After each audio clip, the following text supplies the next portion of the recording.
if your loans are under 7%, just give yourself permission to just let them be and focus on having some fun investing and watching your money grow versus like watching like this student loan payment every month, because that's just exhausting. Welcome to the Be It Till You See It podcast, where we talk about taking messy action, knowing that perfect is boring. I'm Lesley Logan, Pilates instructor and fitness business coach.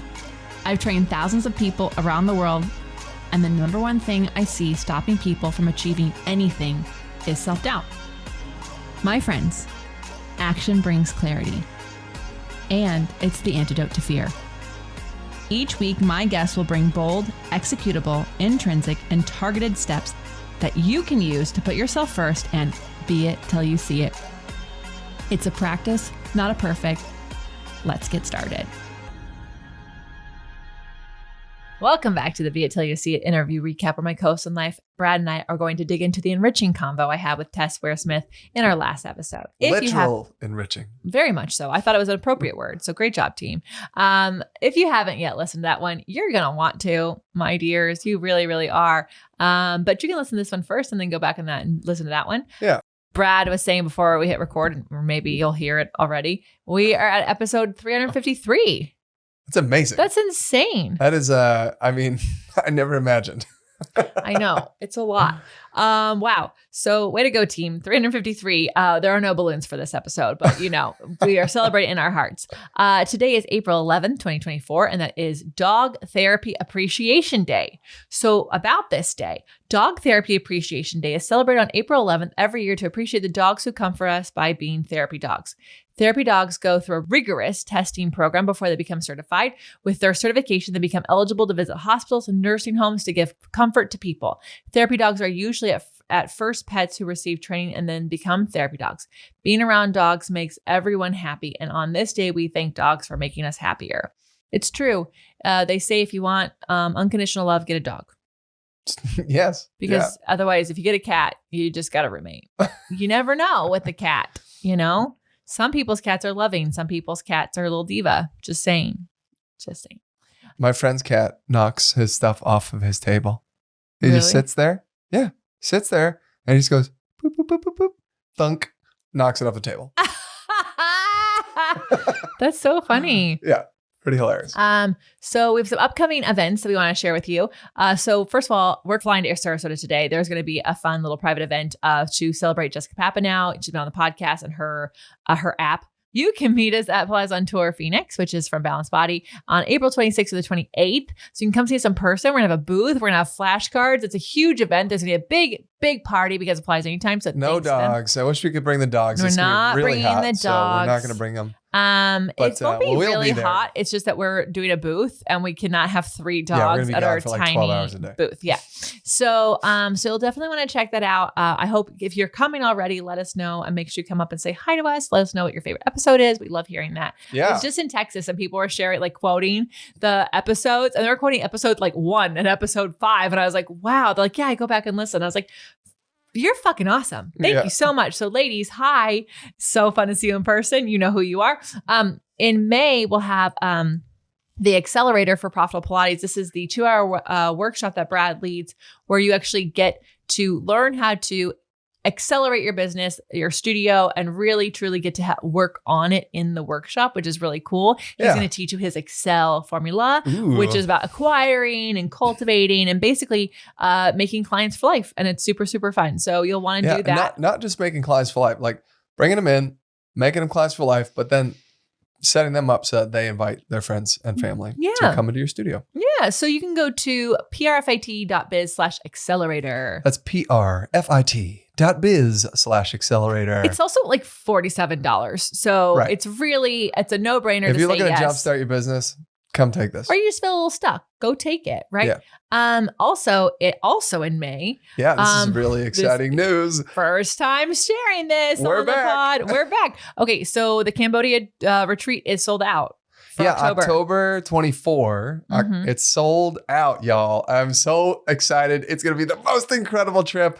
And because of it, we thought, well, we better get the next one ready. Yeah. So, because actually people who are still wanting to come, I actually was talking to some people who are like, oh, February would be even better for me. So that's great. So February 2025 early bird is going to open up in May again. Yeah, it's going to be Feb 23 to 28, 2025. But we're going to do the early bird in May of this year. Yeah. So wait list. You gotta be on the wait list. Get on the wait list. You're not on the wait list. You don't find about this early bird. That's right. Get on that wait list. You gotta be on the wait list. And it's a limited time early bird, by the way. So it's only be 2 weeks, y'all. Mm-hmm. So you want to go to leslielogan.co/retreats. My name is spelled Lesley. And that's retreats plural. Yeah. leslielogan.co/retreats.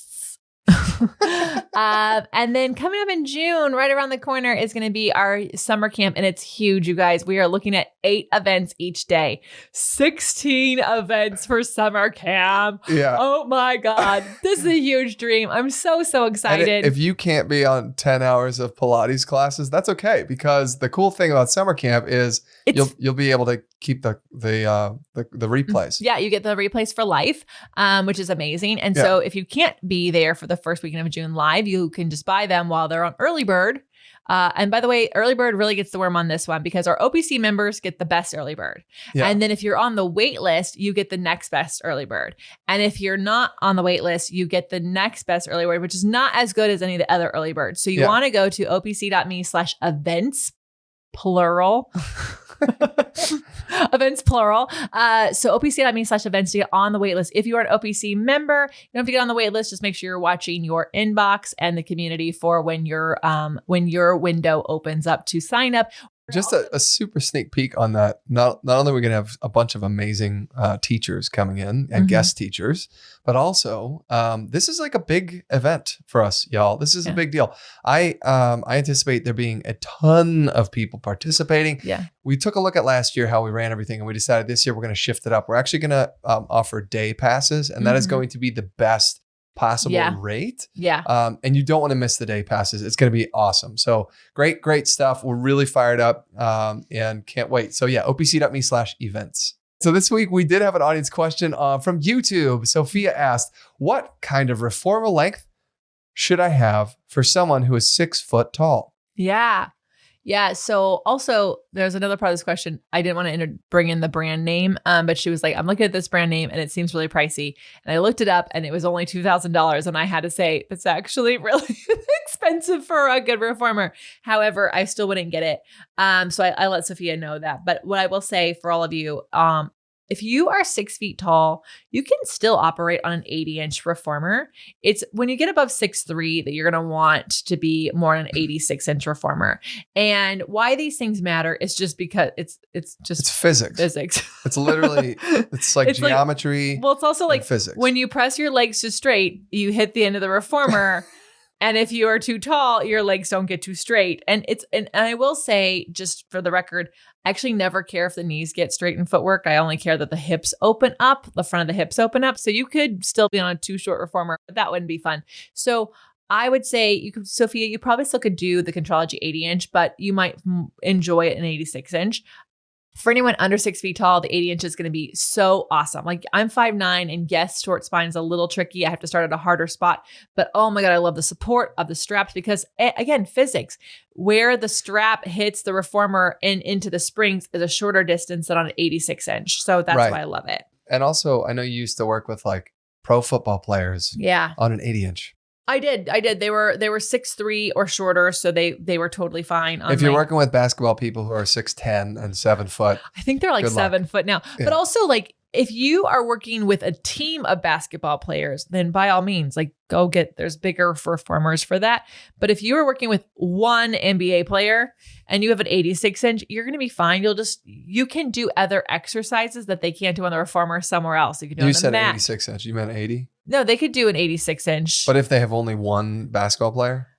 Yeah, I think, the 80 inch is going to be a little tricky. Wait, are you saying there's bigger than 86? Yeah, there's an 89. Oh, I didn't know that. There's some people who've got like 90 somethings. Don't do that, you guys. There's no need. Again. Also the leverage, like the amount of, muscle that's needed to be able to pull that strap is like going to be really, really challenging, especially as your clients get older. Yeah. I know. Shout out to Joanne, our elevator. She's like, I would have paid attention in physics class if it was taught to me. It's like in Pilates. Yeah. And it's true. Like every workshop I'm doing. Okay. So guys, physics, right? So like Yeah. This, if you do Everyone's X and you try to do Y, the window chair is going to fall over. But I truly, like, for most people listening, I'm just going to say 80 inches is really, really awesome. It's just so, so great. And if you have to get an 86, that's fine as well. But you can check out on YouTube. I have a whole video on the reformer for like which one to get for home. And it's not one that slides underneath the bed. It's an 80-inch reformer, spoiler alert. But I go over all the different things you want to look at when it comes to choosing a reformer and why you want to make sure that you're not getting one with bungee cords or like one that goes underneath the bed, because all these different changes affect how you can do the practice and what you can do. A reformer that's too low to the floor, you can't do pulling straps. It's a basic, amazing exercise everybody needs to do. So you can watch that video. Yeah, it's called Best Pilates Reformer for Home, How to Choose the Best Reformer for You. That's the video name. And that's just right on our YouTube channel. Yeah. So you can watch that, check it out. And then if you have questions about it, let me know. Also, if you want a discount, oh, you know what? Let me clarify the YouTube channel because we have one for the pod. It's on the Online Pilates Classes YouTube channel. Yeah. Do you want to know what that URL is? I'll tell you guys. I got it memorized. It's really weird. YouTube.com/@symbol Online Pilates Classes, because they go, we're going to give you a handle. It's like a social media thing, but you can't actually use the handle. You have to do youtube.com/@symbol Online Pilates Classes. Yeah. It's because you can mention people now in comments. They're really trying to get the community element going. Yeah. No one's remembering a million people's. It is fine. Whatever. Anyway, Sophia, thank you for that question. And also, you guys, we have discount links when it comes to purchasing Balance Bodies equipment, whether it's the Balance Bodies line or the Contrology line. Yeah. And side note, did you know we have a YouTube channel for the pod? We do. If you'd like to watch this show, you can watch us. You can. We are actually on video. We're staring at each other in a video camera. Yeah, and all of our guests are on video. It's pretty cool. It's so cool. I hope you check it out. Yes, just go to the Beit Pod on YouTube. All right, now let's talk about Tess Waresmith. Tess is a financial advisor who turned an $80K loss into $1 million net worth by the age of 35, which is incredible. Her mission is to educate women on investing via Wealth with Tess, ensuring financial empowerment, literacy, and independence. And I just want to throw in here a great remake on the bio, but she didn't go to college to study finance. In fact, she's an acrobat, and she literally was working on a cruise ship. And that's how because she had no expenses, literally they pay for housing and food. So for the time she was on the ship, every penny she made, she was able to put in a bank account. And when she got back, she started investing and didn't really pay attention to it. And it went wrong and she lost a whole lot of money. And that really made her angry. And so she started to educate herself. And today she educates others, which is super cool. She's so cool. We had her in the agency family. She did a webinar, and we actually were able to put her webinar in our agency on demand curriculum, which means anyone who comes into on demand or as a pro member for agency gets to watch her incredible webinar, which I'm just so freaking grateful. And because then you could, if you want to, you can work with her. So here's the deal. We talked about demystifying myths around investing, because there's a lot of myths around investing. And one of the things we talked about was like that myth, it's too late to invest or catch up. I know for me, I'm always like, fuck, I should have started when I was 20 and I didn't start until I was 31. And like, I look at it, sometimes we just looked at it with like these wealth advisors we're talking to, and I'm like, how is it only that much? How is it only that much? Yeah. And it's also been in there for a long time, and you're looking at it cross-eyed. You're like, really? And I also actually, because of Tess, I really was like, look at this and tell me what's going on. And they said, oh, it's that they're not being aggressive with it like you want it. And I was like, Brad and I literally had a call with them a year ago and said, make it be aggressive. And they still didn't. So thank goodness for Tess and opening my eyes, because now we know and we can move it. But anyways, she said, age does not matter in investing. It's never too late, even if you've done some mistakes that are irreversible. She's like, if you're starting to take action, you still have time to make a massive difference. And she said, the longer you wait, the harder it's going to be to reach your financial goals. So like, basically it's too late to invest is not, you can just start now, and like, it doesn't have to be too late. I feel like we need to even take a step back. Like, this idea of financial goals is this like, it's an amorphous thing. It doesn't make any sense. Do people actually, obviously more is better, mo better, right? That's the way I've always thought of financial goals. But the more we've been educating ourselves about this, the more I'm realizing there is an actual number out there that you will want to, kind of go for over your career of making money. That's your entire life. So that when you retire, you have enough money to live the lifestyle you want to live. And it's like talking with Tess was really interesting because it allowed not only the podcast She needs a interview, podcast called Talking with Tess. Tess. I know she's Wealth with Tess, but like Talking with Tess it's pretty great. Good. It's a good alliteration. Like understanding the foundational elements of like a financial plan and what does that even mean? What is this amorphous like goal that you may or may not have yet? And how do you start to go forward toward it? These are all the things that she begins to teach, and she's teaching. I mean, and what was cool is there's a couple of different ways to do it. There's like the hire someone to let them do it. Right, for you, and you're paying them the 1% thing. There are things you just like buy it, never look at it ever again. And there's people who try to like actually play the stock market, right? Those are kind of the three different ways that, and she has different programs that educate you through those things. And I thought it was really great because maybe depending on who you are, what your financial position is and your goals are, it depends on which avenue you may want to go. And then there are different things inside of that. I was poking around her website, if y'all can't tell. It's good. So yeah, I really loved that she said, a lot of people feel like they have to pay off all of their debt, even their mortgage and their student loans, before they start investing. So this is myth number 2. Myth number 1 was what Lesley said. It's too late for me. I didn't start when I was 20. So why even bother? No, wrong. Second one is you don't have to pay off all your debt before you begin investing. There is like a generalization that if you have a loan and it's less than 7%, on average, the money that you may invest in things is going to be like not in like obviously we're not talking a savings account here, but it's going to be greater than 7% on average over, I think this is like over a 10-year period or something like that. Mm-hmm. Anyway, the point is this: if you have a credit card, it has 27% interest rate, and then you take all your money and you put it in the stock market, you're not going to be doing yourself any favor. You should be paying off the 27% interest rate right now. Get that down. But if you have a mortgage or a school loan and it's like 4%, right? Then let it pay. Just pay what you're supposed to pay. Yeah, pay what you're supposed to pay. Feel free to add a little bit on top. That's fine. But like, you don't need to be dumping money onto that 4% loan. You'd be better off serving yourself by taking that money and investing it in a way that will bring you 7 or 8% greater, or whatever. And so the point is, if you have high interest debt, then you want to get rid of that right away. That's the first primary. And right away could take a year or 2. It could take up. And also, by the way, because I used to have a lot of credit cards and student loan debt and lived in California, in LA with lots of things. I literally just I did the minimums on everything and paid off the highest interest rate bill I had. Then I took that money and went to the next highest interest rate bill.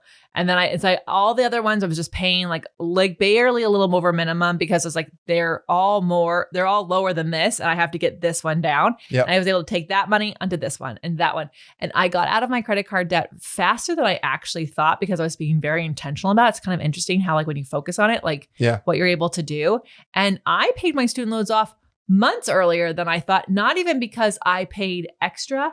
I just actually had it set up where I always paid the same amount no matter what the interest was because I had this like interest rate and it went down while I had them, but I kept paying the same amount. And so I had a higher payment going to the principal. So it does go away. We just have to also not look at it like, oh my God, I'm financially illiterate. I'm a stupid person for these things. No, like, you know what, guys? I want to live in a world where it doesn't cost $80,000 to go to a regular college.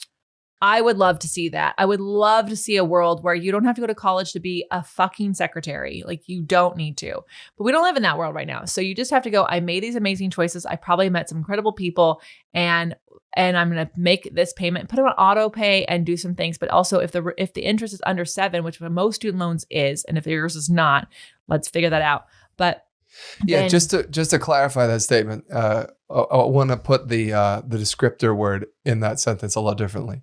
You don't have to go to fucking college to be a secretary. No, you don't. Yeah. You don't. The point is like you can make a living being a secretary. You can make a living doing. You don't need to go to college to make a living. You can, but you don't necessarily need to. Yeah, I say that because like I now use my degree, but like I use college as a way to get out of like my hometown. And I'm grateful because I wouldn't be on this journey and I wouldn't know the people I have if I hadn't done it. But also I could have done what I did in retail, which taught me what I needed to do in business with Pilates. Yep. Anyways, so would I be a business coach? Maybe not, but that doesn't really matter. So I think it's just really important just to go back to if your loans are under 7%, just give yourself permission to just let them be and focus on having some fun investing and watching your money grow versus like watching like this student loan payment every month, because that's just exhausting. So finally, let's talk about those beit action items. Say it with me, y'all. What bold, executable, intrinsic, or targeted action items can we take away from your convo with Tess Waresmith? I wonder if anyone does it. I wonder if anyone says it with you. If any of you say that with me every single week, I want to know. You need to DM us. I know Mindy says the intro like she would if for SVU. She's got it memorized just like the SVU intro. Dun, dun. Yeah. That is amazing. Okay, cool. So as I was already alluding to at the beginning of this pod, Tess actually educates people on these subjects, and she's got some really approachable courses. It's like a 1-month course where she works in small groups with people who are probably, all in the same boat. She said it's often very revealing, learning the foundational understanding of investing, of money, about how it all works.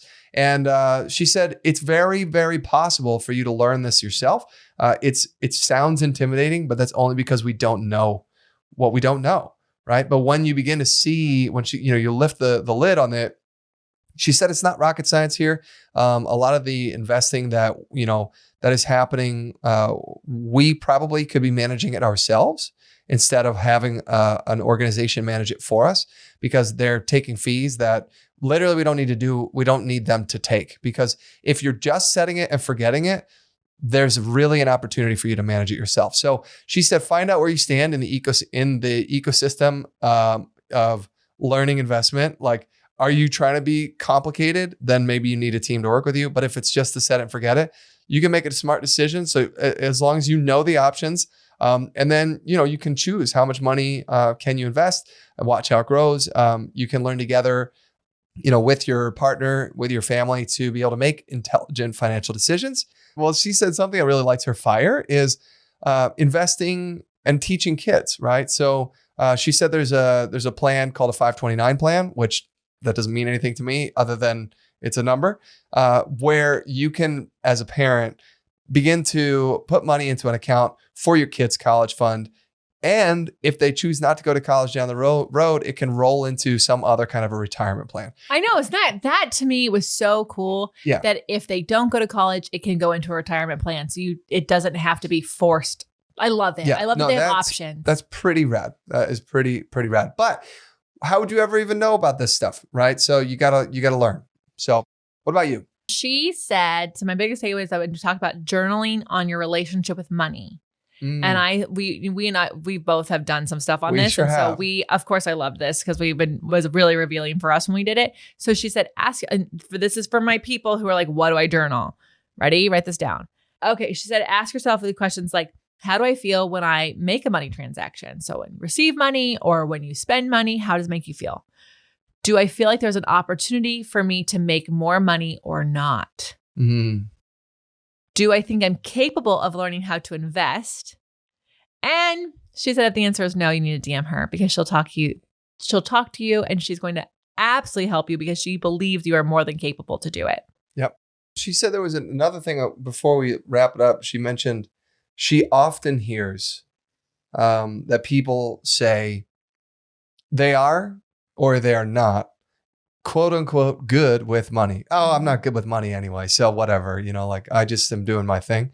And she said that this is like, honestly, from a beit pod perspective, this is like the definition of negative self-talk. Even though we don't even realize it, we are counting ourselves out from ever even learning the possibility or understanding that we could be good with money, right? And we just we just assume that we don't have the quote unquote golden touch, that like maybe an investment banker has or whatever, or stock market person has, like they're good with money.